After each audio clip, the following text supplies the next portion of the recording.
என் நெஞ்சில் குடியிருக்கும்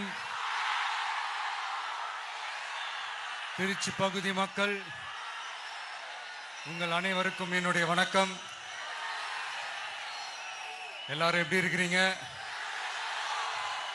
காலையில் எல்லாரும் சாப்பிட்டீங்களா?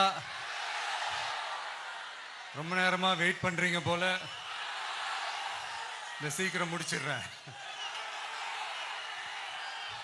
கேஸ் பிரச்சனையெல்லாம் எப்படி இருக்கு? சரியாயிடுச்சா? சால்வ் ஆயிடுச்சா? கேஸ்லாம் புக் பண்ணீங்கன்னா புக் ஆகுதா? இந்த கேஸ் பிரச்சனையினால எவ்வளவு பிரச்சனைகள், எவ்வளவு டீ கடைகள் மூடிட்டாங்க, எவ்வளவு ஹோட்டல்ஸ் மூடிட்டாங்க, இதனால எவ்வளவு கஷ்டங்கள், எவ்வளவு நஷ்டங்கள். அவங்களாச்சும் கொஞ்சம் உஷாரா இருந்திருந்தாங்கன்னா இந்த கேஸ் தட்டுப்பாடை கொஞ்சம் கண்ட்ரோல் பண்ணியிருக்கலாம். இவங்களாச்சும் கொஞ்சம் முன்னெச்சரிக்கையா இருந்திருந்தா அட்லீஸ்ட் நம்ம ஊர்லயாச்சும் இந்த கேஸ் தட்டுப்பாடை கொஞ்சம் கண்ட்ரோல் பண்ணியிருக்கலாம். இவங்க 2 பேரும் தான் இதுக்கு காரணம்.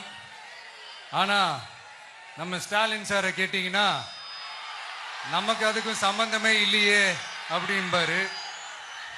ஆனா அவர் வீட்டில் ஏதாவது ஒரு ரைடுனா, அவர் வீட்டில் ஏதாவது ஒரு பிரச்சனைனா டெல்லிக்கு பறந்து போயிட்டு வருவாரு. இந்த கேஸ் சிலிண்டர் பிரச்சனைக்கு கொஞ்சம் டெல்லிக்கு பறந்து போயிட்டு வரலாம்ல, கொஞ்சம் பிரயோஜனமாச்சு இருக்கும்ல. கேஸ் சிலிண்டருக்கு மானியமா 100 ரூபாய் தருவேன்னு சொன்னீங்களே, என்ன ஆச்சு? கரும்புக்கு ஆதார விலையா 4000 ரூபாய் தருவேன்னு சொன்னீங்களே, என்ன ஆச்சு?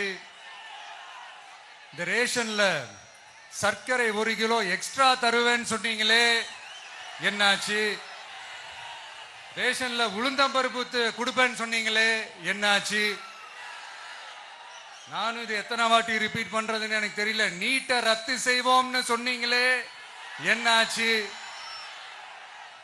சோ எதெல்லாம் அவரால் செய்ய முடியாதோ அதையெல்லாம் பொய் வாக்குறுதிகளா கொடுத்து ஏமாத்துறது தான் இவருடைய வேலையே. இப்ப அடுத்த செட் ஆஃப் இந்த பொய் வாக்குறுதிகளை ரெடி பண்ணிட்டாரு. அதனால அவரை மாதிரி நாங்க பொய் வாக்குறுதிகள்லாம் கொடுக்க மாட்டோம். மக்களுடைய தேவைகள் என்னன்னு சரியா புரிஞ்சுக்கிட்டு அதுக்கு ஏத்த மாதிரி தான் நாம செயல்படுவோம். 6 சிலிண்டர்கள் தாய்மார்களுக்கு கட்டணம் இல்லாம அன்னபூர்ணி சூப்பர் 6 திட்டம் சொன்ன மாதிரியே நிறைவேற்றுவோம். கல்யாணம் ஆகி போற நம்ம தங்கைகளுக்கு 1 பவுன் தங்கமும் பட்டு சேலையும் சொன்ன மாதிரியே கொடுப்போம். 60 வயசு வரைக்கும் இருக்கிற குடும்ப தலைவிகளுக்கு மாதந்தோறும் 2500 சொன்ன மாதிரியே கொடுப்போம். என்னுடைய அம்மா, அக்கா, தங்கைகள் எல்லாருமே தமிழ்நாட்டில் எந்த மூலையிலிருந்து எங்க வேணாலும், தமிழ்நாட்டுக்குள்ள எந்த பஸ்ல வேணாலும் ஃப்ரீயா சொன்ன மாதிரியே ஃப்ரீயா போகலாம். கல்வி, ரேஷன், மருத்துவம், குடிநீர், சாலை வசதி, பஸ் போக்குவரத்து, இந்த மாதிரி அடிப்படை விஷயங்கள்ல தான் எங்களுடைய முதல் கவனம் இருக்கும். நான் ஏற்கனவே சொன்னது மாதிரி நிறைய கவர்மெண்ட் ஸ்கூல்ல இந்த டாய்லெட் வசதிகள்லாம் சரியா இல்லை, அதை சரிப்படுத்தணும்னு சொன்னோம். உடனே இதெல்லாம் ஒரு பெரிய விஷயமா அப்படின்ட்டு சில அறிவாளிங்க கேட்டாங்க. அந்த அடிப்படை வசதிகள் இல்லாததுனால தான் ஒரு 12th ஸ்டாண்டர்ட் படிக்கிற பொண்ணு ஒரு அவசரத்துக்கு ஒரு காட்டு பக்கம் ஒதுங்கினாங்க. என்னாச்சு? இந்த உலகத்தை விட்டே போயிட்டாங்க. அதுக்கு என்ன காரணம்? இந்த மாதிரி அடிப்படை வசதிகள் இல்லாததான் காரணம். அதனால என்னுடைய தாய்மார்களே, உங்களுக்கு பாதுகாப்பு இல்லாத இந்த அடிப்படை வசதிகள் கூட செஞ்சு கொடுக்காத இந்த தீய சக்தி திமுக அரசை என்ன பண்ணலாம்? தூக்கி வீசி அறிவோமா? எதுக்கு இப்ப அங்க இங்க சுத்திக்கிட்டு நம்ம ஊருக்கே வருவோம், நம்ம திருச்சிக்கே வருவோம். இங்க ஒரு மந்திரி இருக்கிறாரு, நகராட்சி துறையில வேலை வாங்கி தரதா சொல்லி கோடிக்கணக்கான பணத்தை லஞ்சமா வாங்கிக்கிட்டு தகுதியானவங்களுக்கு எல்லாம் வேலை வாய்ப்பு கிடைக்காத அளவுக்கு பண்ணிருக்கிறாரு. இதெல்லாம் எவ்வளவு பெரிய ஒரு ஏமாத்து வேலை. அதனால நம்ம தம்பி தங்கைகளே, உங்களுக்கு இந்த வேலை வாய்ப்பை பறிச்ச இந்த ஸ்டாலின் சார் சர்க்காரை என்ன பண்ணலாம்? தூக்கி வீசி எறிவோமா? உங்களுக்கு இந்த பாதுகாப்பு இல்லாத, சட்டம் ஒழுங்கு சரியில்லாத இந்த தீய சக்தி திமுக அரசை என்ன பண்ணலாம்? தூக்கி வீசி எறிவோமா? நகராட்சி துறையில மட்டுமே 1000 கோடிக்கு மேல ஊழல்னா அப்ப மத்த துறையில எல்லாம் கொஞ்சம் கணக்கு போட்டு பாருங்க, தலையெல்லாம் சுத்தி போயிடும். நான் கொஞ்ச நாளைக்கு முன்னாடி சொல்லியிருந்தேன், இந்த ஸ்டாலின் சார் டாக்ஸ் அப்படின்ட்டு, இந்த ஜிஎஸ்டி மாதிரி எஸ்எஸ்டி, அதை பத்தி அவங்க வாயை திறக்கலைங்க. என்னமோ அவங்களே ஒத்துக்கிட்ட மாதிரி இருக்குது. ஆமா, இப்படி ஒரு டாக்ஸ் இருக்குது அப்படின்னு அவங்களே ஒத்துக்கிட்ட மாதிரி ஆயிடுச்சு.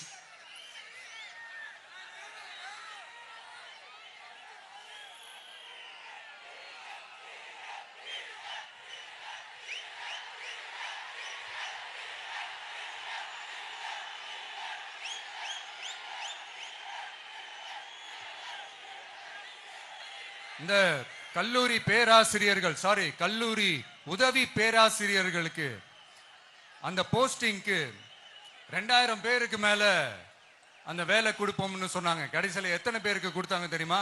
வெறும் 5 பேருக்கு. 2000 எங்க, 5 எங்க?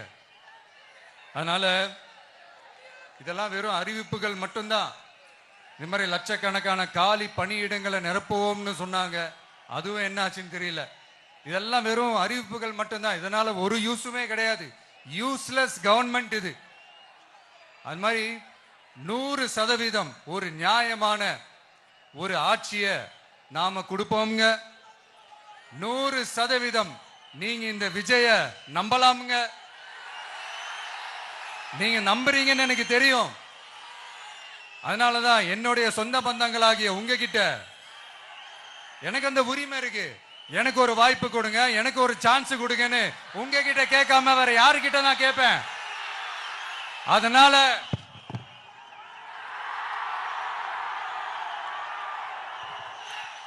எனக்கு ஒரே ஒரு வாய்ப்பு கொடுங்க.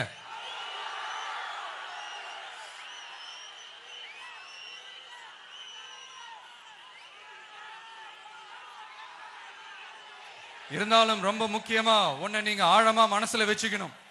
இந்த எலெக்ஷன்ல திமுக ஏலத்தில் எடுத்திருக்கிற கல்லாப்பெட்டி கூட்டணியோட சேர்ந்து, அப்புறம் நாம ஏற்கனவே சொன்னோமே அந்த மற்றும் பலர் கூட்டணின்னு ஒண்ணு இருக்குல்ல, அவங்களோடும் கள்ள கூட்டணி போட்டுக்கிட்டு எல்லாரும் முன்னா சேர்ந்துகிட்டு நம்மள உங்க விஜய எப்படியெல்லாம் எதிர்க்கிறாங்கன்னு நான் சொல்லிதான் உங்களுக்கு தெரியணும்னு அவசியம் இல்லை.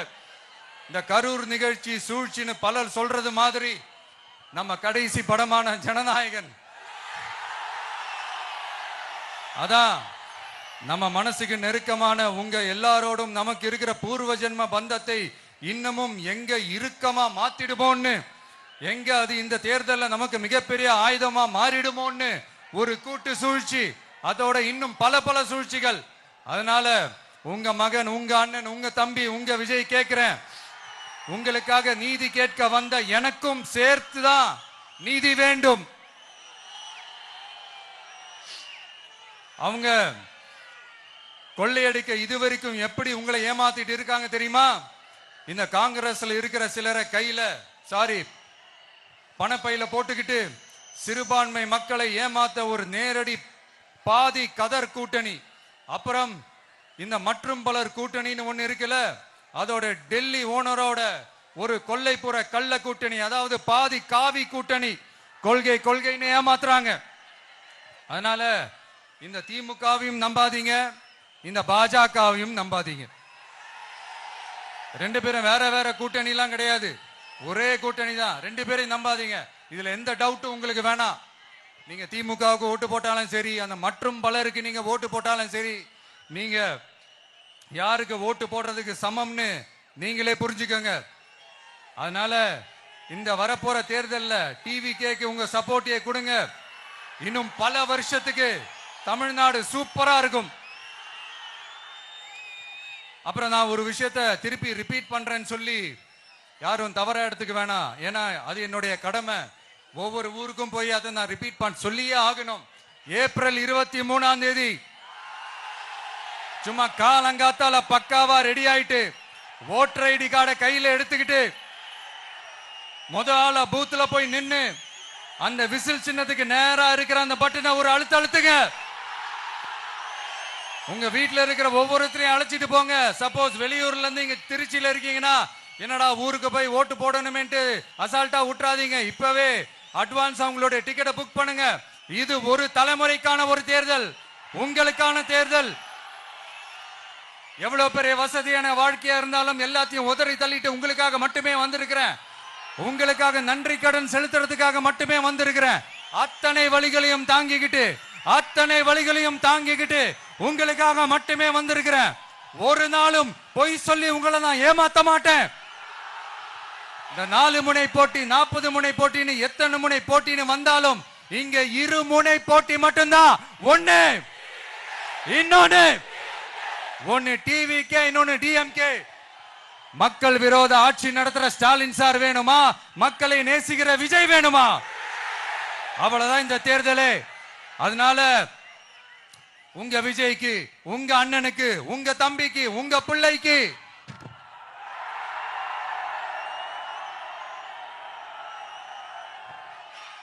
ஒரே ஒரு வாய்ப்பு கொடுங்க. தயவு செஞ்சு விசில் சின்னத்துக்கு ஓட்டு போடுங்க. இது ஒரு விசில் புரட்சி தேர்தலா இருக்கணும். இங்க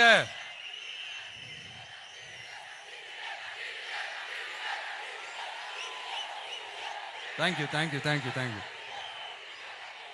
இங்க திருச்சி இந்த எல்லா தொகுதியிலும் நம்மளுடைய நண்பர்களை, நம்மளுடைய தோழர்களை வேட்பாளர்களா அன்னைக்கு அறிவிச்சேன், நான் நிப்பாட்டி இருக்கேன்.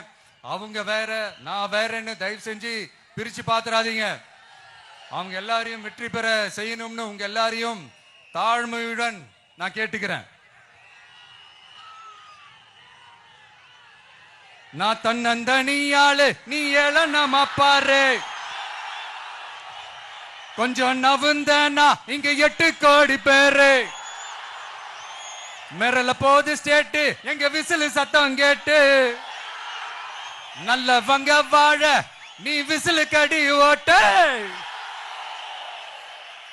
கடைசி நம்பிக்கை மக்களை தேடி வருது.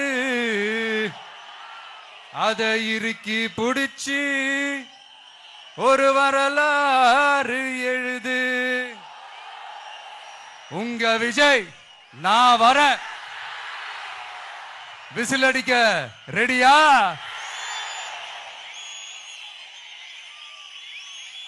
கான்பிடென்டா இருங்க. நல்லதே நடக்கும். வெற்றி நிச்சயம்.